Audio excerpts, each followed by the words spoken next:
Hey everyone, if you've ever wanted to claim insurance on Shopee but weren't sure where to begin, this guide will walk you through the process from start to finish. Shopee has a built-in insurance section that many users overlook, but it's actually very simple to use once you know where to find it. So let's get into the steps. First, open the Shopee app and go straight to the Me section at the bottom right. This page is your personal dashboard where all your account settings, tools, and financial features are located. Once you're here, scroll until you find Financial Services, tap See More to open the full list.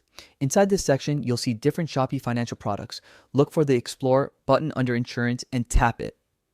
This will take you to Shopee's insurance marketplace, where you can browse several types of protection. Depending on your region, you may see car insurance, medical coverage, motorcycle plans, personal accident insurance, and more. Each one includes details like benefits, limits, and duration.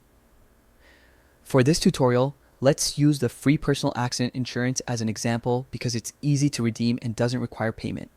Tap on the free plan, read the information, agree to the terms and conditions, and then tap Redeem Now. The activation only takes a moment. To confirm that your insurance is active, go back to the Me section and this time tap Insurance. Here, you'll see all the policies you've redeemed or purchased. You should see the personal accident insurance listed as active. If you want more details, just tap the policy. You'll find coverage information, validity dates, and what benefits are included. The free plan usually lasts for 1 month from the day you activated it. If you ever need longer coverage, Shopee also lets you upgrade or extend your plan anytime. It's convenient and can be done right from the same menu. And that's all it takes to claim insurance on Shopee. It's simple, quick, and a great feature many users don't realize they can use for free. If this video helped you out, be sure to like and subscribe for more helpful tutorials.